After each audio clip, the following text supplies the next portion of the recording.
warahmatullahi wabarakatuh. Waalaikumsalam warahmatullahi wabarakatuh. Ya, apa kabarnya hari ini? Alhamdulillah Baik. Alhamdulillah kalau sehat. Nah, untuk teman-teman selalu tetap jaga kesehatan ya. Kalau seandainya Ya, harus keluar rumah, kalian harus lakukan jaga jarak, jangan lupa cuci tangan dan selalu gunakan masker.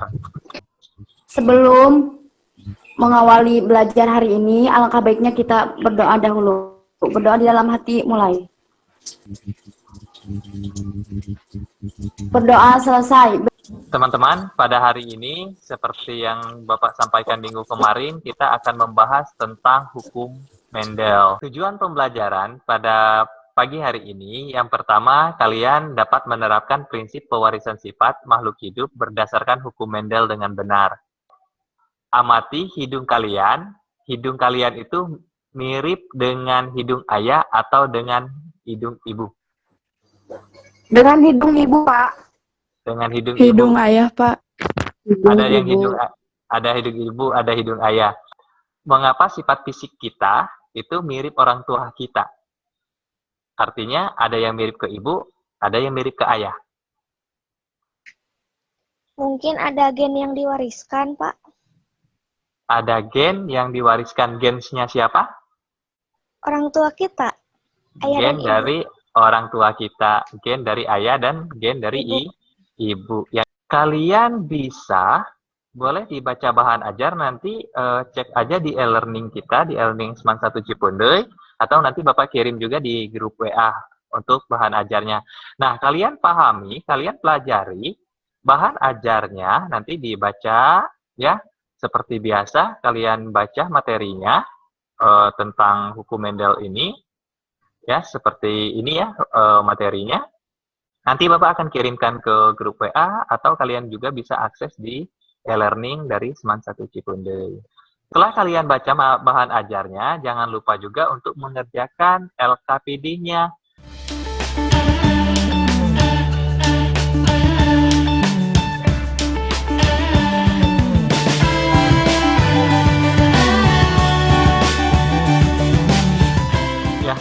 Terima kasih buat teman-teman yang udah mengerjakan LKPD-nya, yang udah baca bahan ajarnya. Nah, sekarang kita masuk ke tahap selanjutnya, yaitu kita akan melakukan presentasi. Mungkin Bapak minta 2 atau 3 orang yang akan presentasi hari ini untuk menyampaikan hasil pengerjaan LKPD-nya. Nah, siapa dulu nih yang mau presentasi? Silakan. Erika, Pak. Erika? Iya. Ya, silakan Erika. Ya, assalamualaikum warahmatullahi wabarakatuh. Ya, silakan Erika. Waalaikumsalam warahmatullahi wabarakatuh. Ya, saya di sini akan mencoba mempresentasikan hasil pengerjaan LKPD pada materi hukum Mendel. Pada persoalan pertama, di sini terdapat pohon bunga mawar diserbukan atau disilangkan dengan pohon bunga mawar putih, menghasilkan keturunan pertama atau F1 bunga mawar merah 100%. Jika F1 ini disilangkan dengan sesama F1, maka keturunan F2 perbandingan bunga mawar merah dengan bunga mawar putih adalah. Nah, setelah saya mencermati materinya, ternyata persilangan ini termasuk ke dalam persilangan monohibrid. Nah, sebelumnya di sini saya akan merincikan kembali pada generasi pertamanya. Pada parental 1 atau P1, penotip bunga mawar merah disilangkan. Genotip dari bunga mawar merah yaitu K besar, dan genotip dari bunga mawar putih yaitu K kecil. Sehingga gamet dari bunga mawar merah yaitu K besar dan gamet dari bunga mawar putih K kecil.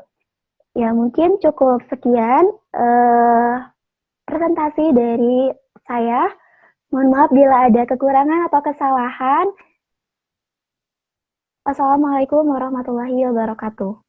Waalaikumsalam warahmatullahi wabarakatuh. Terima kasih Teh Erika. Untuk teman-teman yang lain, mungkin ada yang butuh didiskusikan atau yang mau ditanyakan, silakan. Kita masuk ke yang berikutnya, untuk presentasi berikutnya, untuk masalah yang bagian C. Ada yang mau melakukan presentasi, silakan. Tetin, Pak. Siapa? Tetin ya? Tetin Yuliana, silakan Tetin. Assalamualaikum warahmatullahi wabarakatuh. Waalaikumsalam Waalaikumsalam warahmatullahi wabarakatuh. Warahmatullahi wabarakatuh. Di sini saya akan bahas persoalan ketiga yaitu C. Seekor kucing jantan berambut hitam keriting dikawinkan dengan kucing berambut putih lurus menghasilkan keturunan F1 kucing berambut hitam keriting 100%. Jika keturunan F1 dikawinkan dengan sesama keturunan F1, apa saja warna dan struktur rambut kucing pada F2 dan berapa perbandingannya? Kita kembali ke generasi 1 atau keturunan pertama. Parental pertama atau fenotipnya itu kucing jantan berambut hitam keriting dikawinkan dengan kucing putih berambut lurus. Genotipnya untuk kucing jantan berambut hitam keriting itu H besar, K besar, dan K besar. Dan untuk kucing putih berambut lurus, K kecil, K kecil. Dan gametnya untuk kucing hitam berambut keriting, H besar, K besar, dan kucing putih berambut lurus, H kecil, K kecil. Bila digabungkan, menghasilkan H besar, H kecil, K besar, dan K kecil.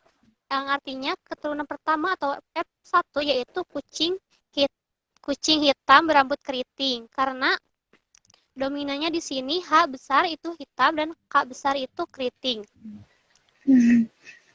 Dan apabila keturunan sesama F1 disilangkan dengan F1, menghasilkan genotipnya itu untuk kucing hitam berambut keriting pertama itu H besar, H kecil, K besar, K kecil, dan kucing hitam berambut keriting kedua itu H besar, H kecil, K besar, K kecil. Dan untuk gametnya menghasilkan 4 gamet, yaitu cukup sekian dari saya. Mohon maaf bila ada kesalahan. Wassalamualaikum warahmatullahi wabarakatuh. Waalaikumsalam warahmatullahi wabarakatuh. Terima kasih Tetin Yuliana yang udah melakukan presentasi hasil pengerjaan LKPD-nya. Mungkin teman-teman yang lain yang ingin bertanya, ingin menyampaikan gagasan atau ingin berdiskusi, silakan. Assalamualaikum warahmatullahi wabarakatuh. Waalaikumsalam warahmatullahi wabarakatuh. Nah, untuk misalnya dari persilangan buah, ada satu buah yang asam dan satu buah yang manis misalnya. Yang manisnya ukurannya kecil, sedangkan yang asam ukurannya besar. Itu ingin menghasilkan suatu buah yang berukuran besar juga manis.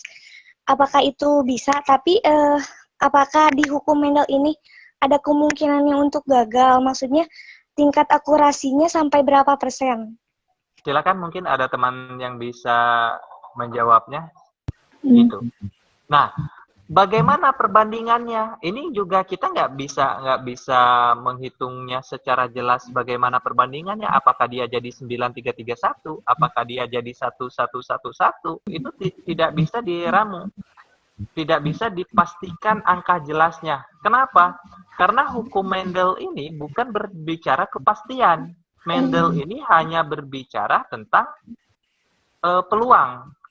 Itulah untuk pertemuan kita pada hari ini tentang hukum Mendel. Kalau Bapak ulangi lagi hukum Mendel tadi ya, seperti yang kalian pelajari di bahan ajar dan LKPD, bahwa hukum Mendel ini itu yang kita bahas ada 4. Yang pertamanya ada hukum Mendel tentang monohibrid dominan, ada monohibrid intermediate, ada dihibrid dominan, dan dihibrid intermediate. Sebenarnya selain hukum Mendel ini ada juga materi tentang penyimpangan hukum Mendel. Teman-teman, untuk minggu depan nanti kita akan belajar juga tentang pola-pola dari hereditas. Nah, pola-pola hereditas ini kelanjutan dari hukum Mendel. Sebelum Bapak tutup pelajaran hari ini, jangan lupa untuk mengerjakan evaluasi di e-learning Seman 1 Cipendei. Sebelum mengakhiri pelajaran hari ini, alangkah baiknya kita berdoa dahulu. Berdoa dalam hati mulai. Berdoa selesai. Beri salam. Assalamualaikum warahmatullahi wabarakatuh.